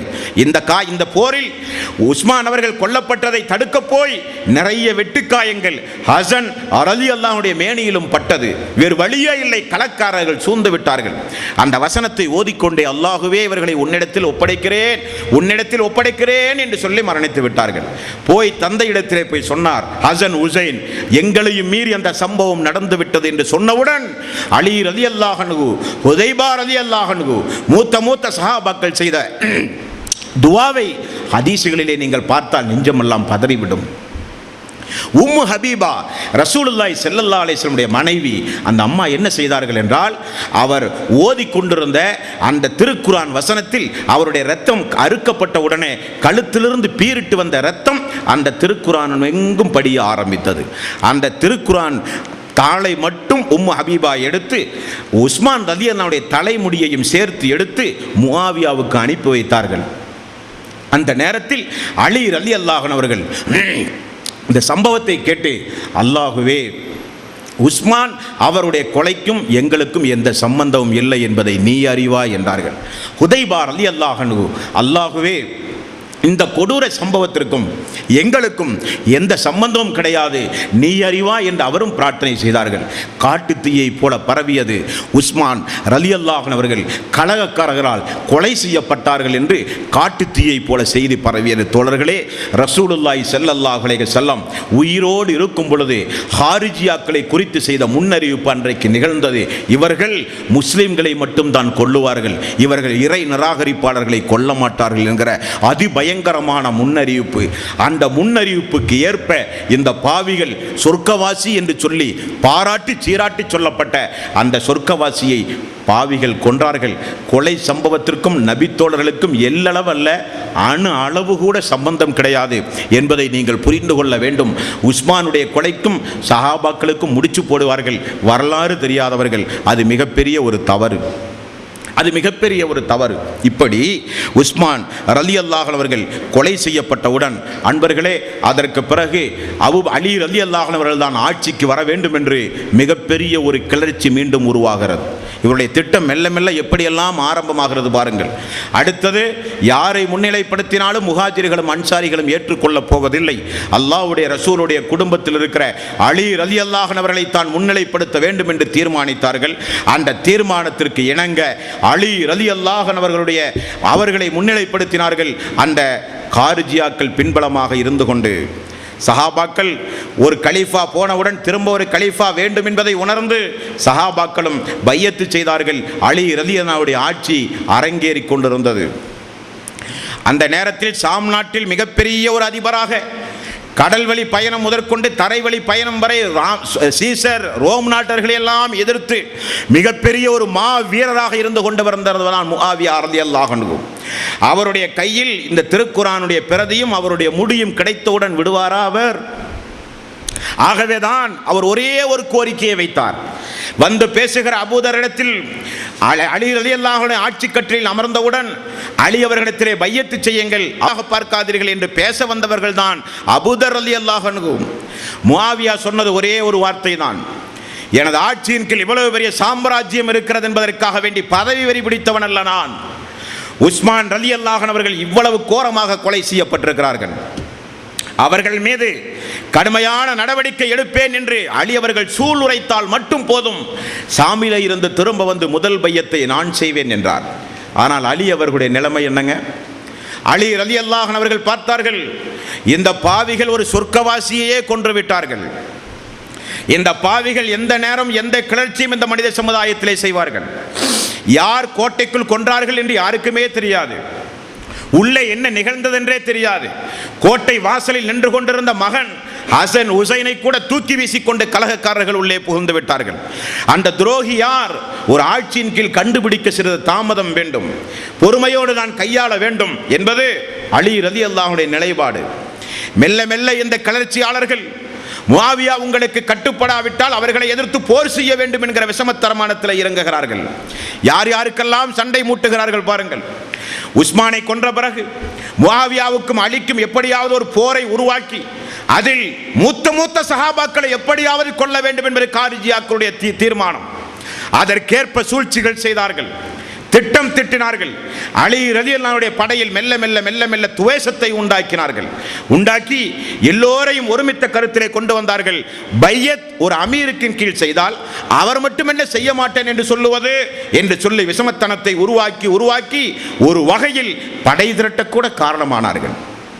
ஹசன் ரலியல்லாஹு அன்ஹு தன்னுடைய தந்தையிடத்தில் அடிக்கடி சொல்லுவார், தந்தையே, யாருடைய விஷமத்தனமான பிரச்சாரத்திற்கு ஆளாகி விடாதீர்கள், உணர்ச்சி வசப்படாதீர்கள். 20 வயசு பாலகன் தந்தைக்கு சொல்லுகிற உபகாரம், தந்தைக்கு சொல்லுகிற உபதேசம், பார்க்கிற அநியாயங்களும் அக்கிரமங்களும் கொஞ்ச நெஞ்சமல்ல மதீனாவில். கொஞ்சம் யோசித்து நீங்கள் உங்களுடைய நடவடிக்கைகளை அமைத்துக் கொள்ள வேண்டும் என்றார். தீர்மானம் எடுக்கப்பட்டது. தந்தையை சார்ந்து இருக்க வேண்டிய நிலை ஹசன் ரலியல்லாஹு அன்ஹு ஹுசைன் ரலியல்லாஹு அன்ஹு அம்மார் அவர்களை அழைத்துக் கொண்டு கூஃபாவுக்கு ஓடுகிறார். ஹசன் ரலியல்லாஹு அன்ஹு முஆவியாவுக்கும் அலி ரலியல்லாஹு அன்ஹுவுக்கும் சண்டை மூளுகிற ஒரு அபாயம் ஏற்பட போகிறது. ஆகவே நீங்கள் அனைவரும் திரண்டு வந்து இந்த சமாதானமான ஒரு உடன்படிக்கைக்கு நீங்கள் ஈடுபட வேண்டும் என்று ஆளுகளை திரட்டச் செல்கிறார் ஹசன் ரலியல்லாஹு அன்ஹு. அம்மார் ரலியல்லாஹு அன்ஹு கலீஃபாவோடு நீங்கள் சார்ந்திருந்து இதற்கு நல்ல ஒரு முடிவு காண வேண்டும் என ஆளுகளை திரட்டச் சென்றவர் ஹசன் ரலியல்லாஹு அன்ஹு. ஹசன் ரலியல்லாஹு அன்ஹு தந்தைக்கு சொல்லுகிற உபதேசத்தை பார்க்கிறார்கள் காரிஜியாக்கள் சொல்லுகிற அந்த விஷமத்தனமான சூடான மிகப்பெரிய உந்துதலான காரியத்தை எல்லாம் திடீரென தடுக்கிறார் ஹசன் ரலியல்லாஹு அன்ஹு. எல்லாவற்றையும் பார்க்கிறார்கள் இந்த விஷமிகள். அலி ரலியல்லாஹு அன்ஹு அவர்களுக்கும் முஆவியா அவர்களுக்கும் சண்டை மூளுகிற ஒரு அபாயம் ஏற்படும் போது முஆவியாவினுடைய தரப்பில் இருந்த அம்ர் பின் ஆஸ் ரலியல்லாஹு அன்ஹு, அபூ மூஸா அல் அஸ்அரி ரலியல்லாஹு அன்ஹு அலி அவர்களுடைய தரப்பில் இருந்தும் உடனே போய் நின்று கொண்டு குர்ஆனை ஏற்றுக்கொண்ட மக்கள் மத்தியிலே சண்டை சச்சரவுகள் கூடாது, ரத்தம் சிந்துதல் கூடாது. இந்த சமாதானத்திற்கு பின்பலமாக இருந்தவர் ஹசன் ரலியல்லாஹு அன்ஹு. காரணம், ரசூலுல்லாஹி ஸல்லல்லாஹு அலைஹி வஸல்லம் எனது ஹசன் அப்படி ஒரு வேலையை செய்வார் என்று ஒரு முன்னறிவிப்பு செய்திருந்தார்கள். சண்டை மூளுகிற நேரத்தில் திருக்குர்ஆன் தூக்கி பிடிக்கப்பட்டது. இதற்கு கட்டுப்படுகிறவர்கள் யாராவது உண்டுமா, இதற்கு எதிர்த்து பேசுகிறவர்கள் யாராவது உண்டுமா என்று அம்ர் பின் ஆஸ் அவர்களும் அபூ மூஸா அல் அஸ்அரி அவர்களும் திரண்டெழுந்து திருக்குர்ஆனை குச்சியில் தூக்கி பிடித்தார்கள். எல்லோரும் சமாதானமானார்கள். அலி அவர்களுக்கு பின்னால் 8000 காரிஜியாக்கள் திரண்டிருந்தது. அலி அவர்களுக்கு தெரியும் உஸ்மானை கொலை செய்த கொடூர கும்பல்கள், அல்லாஹ்வுடைய ரசூல் முன்னறிவிப்பு செய்த கொடூர கும்பல் உண்டு என்பது தெரிந்தும் இருந்தாலும் ஒரு தனிப்படையாக அவர்கள் இயங்கவில்லை. கூட்டத்தோடு சேர்ந்து முனாஃபிக்குகளோடு சேர்ந்து நல்லவர்களுடைய உள்ளங்களை எல்லாம் கலக்கினார்கள். ஆகவேதானே அபூபக்கர் சித்திக் அவருடைய மகன் முஹம்மது ஓடி போய் உஸ்மான் ரலியல்லாஹு அன்ஹுடைய தாடியை பிடிக்கிற அளவுக்கு போனார் என்றால் அந்த பிஞ்சு உள்ளத்தில் எவ்வளவு பெரிய நஞ்சை வார்த்தார்கள் இவர்கள். போர் நின்றது, போர் நடக்கவில்லை. முஆவியா அவர்களுக்கும் அலி அவர்களுக்கும் ஒரு சமாதான உடன்பாடு ஏற்பட்டது. இதுதான் காரணம். ஒரு சொர்க்கவாசி கொலை செய்யப்பட்டதுதான் காரணம் என்று முஆவியா அழுத்தம் திருத்தமாக சொன்னார். சமாதானமாக இருங்கள், சூழ்நிலை சரியல்ல என்றார் அலி ரலியல்லாஹு அன்ஹு. போர் நடைபெற வேண்டிய போர் நிறுத்தப்பட்டது. காரிஜியாருடைய கோபம் மீண்டும் அதிகமானது. எதிர்பார்த்திருந்தார்கள் ஒரு வாய்ப்பை. ஆயிஷா ரலியல்லாஹு அன்ஹா அவர்கள் திரும்ப வருகிறார் ஹஜ்ஜிலிருந்து. என்ன சம்பவம் நடந்தது, விடமாட்டோம் நாங்கள். ஆயிஷா ரலியல்லாஹு அன்ஹா தலைமையில் பெரிய சஹாபாக்கள் ஒன்று கூடினார்கள். ஒட்டக போர் என்கிற ஒரு போர் அலி ரலியல்லாஹு அன்ஹு அவர்களுக்கு எதிராக திரட்டப்படுகிற ஒரு சூழ்நிலை உருவானது. நல்ல வாய்ப்பு என்று வாய்ப்பை பயன்படுத்தினார்கள் காரிஜியாக்கள். எவ்வளவோ சமாதானம் சொல்லியும் நடவடிக்கை எடுக்கப்பட்டே தீர வேண்டும். இந்த சொர்க்கவாசி கொலை செய்யப்பட்டதற்கு அனுமதிக்கவே முடியாது என்றார்கள் ஆயிஷா ரலியல்லாஹு அன்ஹா. தல்ஹா அவர்களும் ஜுபைர் அவர்களும் அவரோடு சேர்ந்து உத்தம சஹாபாக்களும் ஓர் அணியில் நின்றார்கள். ஒரு நாட்டுக்கு எதிராக கிளர்ச்சி செய்யும் போது நாட்டுடைய தலைவர் என்ன செய்வார்? தன்னுடைய ராணுவ பலத்தை கொண்டு வந்து அந்த கிளர்ச்சியாளர்களை அடக்க முயற்சி செய்வது மரபுதானே. தாய் அல்லவா ஆயிஷா அவர்கள், சொர்க்கவாசிகள் அல்லவா எல்லா தோழர்களும். ஆனால் ஒன்று மட்டும் உறுதி, ரசூல் ஸல்லல்லாஹு அலைஹி வஸல்லம் வார்த்தெடுக்கப்பட்ட அலி ரலியல்லாஹு அணியிலும் சஹாபாக்கள், இங்கேயும் சஹாபாக்கள். எதிரணியில் நிற்கும் போது என்ன சம்பவம் நடந்ததென்றால், கொஞ்சம் காரிஜியாக்கள் ஆயிஷாவுடைய படைக்குள் புகுந்து சம்பந்தமே இல்லாமல் பேச்சுவார்த்தை நடந்து கொண்டிருக்கும் போது அங்கிருந்து ஒரு தீப்பந்தத்தை எடுத்து திடீரென அலி அவருடைய படையிலே வீசப்போய், கற்களை எடுத்து வீசப்போய், அம்பை எடுத்து வீசப்போய் திடீரென கலகம் மூண்டது. உடனே அலி ரலியல்லாஹு அன்ஹு அவர்கள் ஓடிப்போய் ஆயிஷா ரலியல்லாஹு அன்ஹா அவர்கள் எந்த ஒட்டகத்தின் மீது அமர்ந்து கொண்டிருக்கிறார்களோ அந்த ஒட்டகத்துடைய காலை வெட்டி ஆயிஷா ரலியல்லாஹு அன்ஹா கீழே அமர வைத்து பாதுகாப்பாக 2 நபித்தோழர்களை அமர வைத்து வீட்டுக்கு பாதுகாப்பாக அனுப்பினார். போர் மூளும் அபாயத்தை தடுத்தார் அலி ரலியல்லாஹு அன்ஹு அவர்கள். அங்கேயும் காரிஜியாக்கள் தோற்று போனார்கள், மீண்டும் வெறுண்டெழுந்தார்கள். வீட்டுக்கு போன ஆயிஷா ரலியல்லாஹு அன்ஹா அவர்கள் தோழர்களிடத்திலே கேட்டார்கள், சண்டை நடந்த போது அலி ரலியல்லாஹு அன்ஹு அவர்களும் அவருடைய படையும் யாரை கொன்றார்கள் என்று கேட்டார்கள். உஸ்மான் அவர்கள் கொலை செய்யப்பட்டதை மனதிலே வைத்துக் கொண்டு இந்த படை யாரை கொன்றது என்று கேட்கும் போது கை ஊனமான, கை சூப்பி போன நிறைய பேர் அந்த போரிலே கொல்லப்பட்டார் என்று சொன்னவுடன் ஆயிஷா ரலியல்லாஹு அன்ஹா அவர்கள் வீட்டிலே இருந்து கொண்டு கேட்டார்கள், அந்த இறந்தவருடைய உடலை அலி அவர்கள் பார்த்தாரா? பார்த்தார். என்ன சொன்னார்? அல்லாஹ்வும் அல்லாஹ்வுடைய ரசூலும் சொன்ன வாக்குறுதி உண்மையாகிவிட்டது என்று சொன்னார். உடனே ஆயிஷா ரலியல்லாஹு அன்ஹா சொன்னார்கள், அல்லாஹ் அலி அவர்களுக்கு ஆயுளை நீட்டி வைக்கட்டும், உண்மைதான், அவர்கள்தான் இஸ்லாத்திலே இருந்து வெளியேறிய காரிஜியாக்கள், குழப்பவாதிகள், புரட்சியாளர்கள் என்று ஆயிஷா ரலியல்லாஹு அன்ஹா அவர்கள் சொன்னார்கள். இப்படி முஆவியாவோடு நடக்க வேண்டிய சண்டையும் நின்றது, ஆயிஷாவோடு நடக்க வேண்டிய சண்டையும் துவக்கத்திலேயே நின்றது. காரிஜியாக்களால் பொறுக்க முடியவில்லை, காரிஜியாக்களால் பொறுக்க முடியவில்லை. அலி ரலியல்லாஹு அன்ஹு அவர்களை கொலை செய்தே தீர வேண்டும் என்று திட்டம் தீட்டினார்கள். ஒரு 2 வருட காலம், 3 வருட காலம் தான் ஆட்சி ஆண்டார். ஃபஜ்ருடைய நேரத்தில் காரிஜியாவை சார்ந்த ஒருவனே கழுத்தில் வெட்டுகிறான். 1 வார காலம் குற்றுயிரும் கொலை உயிருமாக கடந்து அலி ரலியல்லாஹு அன்ஹு அவர்கள் மரணப்பட்டு விடுகிறார்கள். அவரையும் போட்டு தள்ளுகிறார்கள் காரிஜியாக்கள். காரணம், அவருடைய நோக்கமே சஹாபாக்கள் என்று ஒரு மனிதர் கூட உலகத்தில் இருக்கக்கூடாது. காரிஜியாக்கள் வரலாறு என்பது தனி வரலாறு. அவர்கள் கை ஓங்குகிற காலத்தில் விசாரித்து கொண்டார்கள் காரிஜியாக்கள் சஹாபாக்களை. நீங்கள் யார் என்று ஒரு நபித்தோழருக்கு பின்னால் போனார் ஒரு பாவி, நான் அல்லாஹ்வுடைய ரசூலுடைய தோழர், ரசூலுல்லாஹி ஸல்லல்லாஹு அலைஹி வஸல்லம் சொன்ன ஏதாவது செய்தி உங்களுக்கு தெரியுமா? அவர் எடுத்த உடனே ஒரு ஹதீஸை சொல்லுவார். ஹதீஸ் சொல்லி முடிப்பதற்குள் அவரை கொண்டு விடுவார்கள். இந்த சமுதாயத்திலே துடைத்தெறியப்பட வேண்டும் சஹாபாக்கள். காரணம், நம்முடைய திட்டங்கள் நிறைவேற முடியாத ஆயத்துகளை சொல்லுவார்கள், ஹதீஸுகளை சொல்லுவார்கள், சமாதானப்படுத்துவார்கள், நம்முடைய காரியம் நிகழாது. அலி அவர்கள் கொலை செய்யப்பட்டவுடன் இருக்கிற சஹாபாக்கள், இருக்கிற மக்கள் எல்லாம் சேர்ந்து ஹசன் ரலியல்லாஹு அன்ஹு அவர்களை அமீருல் முஃமினீனாக பதவியிலே அமர்த்துகிறார்கள்.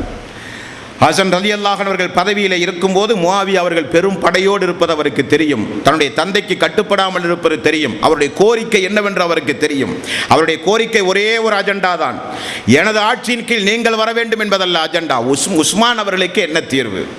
உஸ்மான் அவர்களுக்கு என்ன தீர்வு? இப்படி பேசியவர் முஆவியா ரலியல்லாஹு அன்ஹு அவர்கள். ஆட்சி வெறி பிடித்தவர் என்று சொல்லுகிறார்கள் பாவிகள். அலி அவர்களுக்கு எதிராகவே திட்டம் திட்டுகிறவர்கள் என்று சொல்லுகிறார்கள் ஷியாக்கள். ஹசன் அவர்களை பார்த்தாலே முஆவியாவுக்கு பிடிக்காது என்று சொல்கிறார்கள். ஹசன் அவர்கள் ஆட்சியில் இருந்தார். ஹசன் அவர்கள் ஆட்சியில் இருக்கும்போது எல்லா மக்களும் வந்து இதே போல தந்தையை தூண்டுவதைப் போல தூண்டிக்கொண்டே இருந்தார்கள். முஆவியாவுக்கு எதிராக புரட்சி செய், முஆவியாவுக்கு எதிராக கிளர்ச்சி செய். உடனே ஆட்சியேற்ற கொஞ்ச நாளிலே ஹசன் அவர்கள் சொன்னார்கள், முஸ்லிம்களிடத்திலே ரத்தம் ஓட்டுவதாக இருந்தால் எனக்கு இந்த ஆட்சி தேவையில்லை என்றார். எனக்கு இந்த ஆட்சி தேவையில்லை என்றார். மீண்டும் மக்கள் எல்லாம் சமாதானப்படுத்தி அவரை கவர்னராக ஆக்கினார்கள். நாள் மெல்ல மெல்ல நகரும் போது படை திரட்டி முஆவியாவிடத்திலே சமாதானம் பேசவோ, அவரை எதிர்த்து போரிடவோ ஏன் செய்யக்கூடாது, ஒரு ஆட்சியின் கீழ் ஏன் செய்யக்கூடாது என்று எப்படி இவரை புறப்பட வைத்தார்களோ அலி அவர்களைப் போல, அதே போல ஹசன் ரலியல்லாஹு அன்ஹு அவர்களையும் 20,000 படையோடு சேர்ந்து நாங்கள் பக்கபலமாக இருப்போம், உங்களுக்கு என்ன கவலை என்றெல்லாம் ஆசை வார்த்தை சொல்லி தூண்டினார்கள் ஹசன் ரலியல்லாஹு அன்ஹு அவர்களை. படையை திரட்டி வந்து ஒரு இடத்திலே இருந்தார். படையை திரட்டி வந்து மதன் என்று சொல்லப்படுகிற ஒரு இடத்தில் இருந்தார். முஆவியா சிரியாவிலே இருக்கிறார். அந்த படையில் ஒரு நபித்தோழர் கொல்லப்பட்டார் என்கிற செய்தி வந்தவுடன் படையில் இருக்கிற அந்த மக்களுடைய அந்த சுபாவமே அப்பொழுதுதான் அவருக்கு தெரிகிறது. அந்த வதந்தியை கேட்டு பாதி பேர் சின்ன பின்னமாக ஓடினார்கள். ஒரு மனிதன் ஓடி வந்து சம்பந்தமே இல்லாமல் தனது அண்ணன் ஹுசைனை கத்தியால் வந்து குத்துகிறான், தனது ஆடையை பறிக்கிறான். அப்பொழுதுதான் இவருக்கு தெரிகிறது, இவர்கள் நமக்கு பாதுகாப்பாக வந்தவர்கள் அல்ல, இவர்கள் நம்மையும் சேர்ந்து கொலை செய்ய வந்தவர் துரோகிகள் என்று தெரிந்தவுடன் உடனடியாக ஆளை அனுப்புகிறார் முஆவியாவுக்கு. நமக்கு மத்தியிலே சமரசம் ஏற்பட வேண்டும், ஒப்பந்தம் நிகழ வேண்டும் என்று சொல்லி உடனே ஒரு தூதுவரை அனுப்புகிறார். அங்கிருந்து முஆவியா அவர்கள் 2 நபித்தோழர்களை அனுப்புகிறார்கள். உடனடியாக ஒப்பந்தம் கையெழுத்தாகிறது. 20,000 நபர்களோடு வந்த ஹசன் ரலியல்லாஹு அன்ஹு அவர்கள் உடனடியாக ஒரு சமாதானத்திற்கு இறங்குகிறார். மார்க்கம் பாதுகாக்கப்பட வேண்டும், முஸ்லிம்களுடைய ரத்தம் ஓட்டப்படக்கூடாது, இந்த சமுதாயத்திலே ஒற்றுமை குலையக்கூடாது என்று சொல்லி முஆவியாவுடைய கரத்தை பிடிக்கிறார். நான் எனது பொறுப்பிலிருந்து விலகிக் கொள்கிறேன் என்கிறார். அங்கேதான் ரசூலுல்லாஹி ஸல்லல்லாஹு அலைஹி வஸல்லம் அவர்கள் செய்த முன்னறிவிப்பு, எனது இந்த ஹசன் 2 மிகப்பெரிய கூட்டத்திற்கு மத்தியில் அல்லாஹ்வுடைய அனுமதியோடு, அல்லாஹ்வுடைய உதவியோடு எனது பேரமகன் ஹசன் ஒரு சமாதானத்தை ஏற்படுத்துவார் என்று ரசூலுல்லாஹி ஸல்லல்லாஹு அலைஹி வஸல்லம் சொன்ன முன்னறிவிப்புக்கு ஏற்ப பதவியை தூக்கி வீசி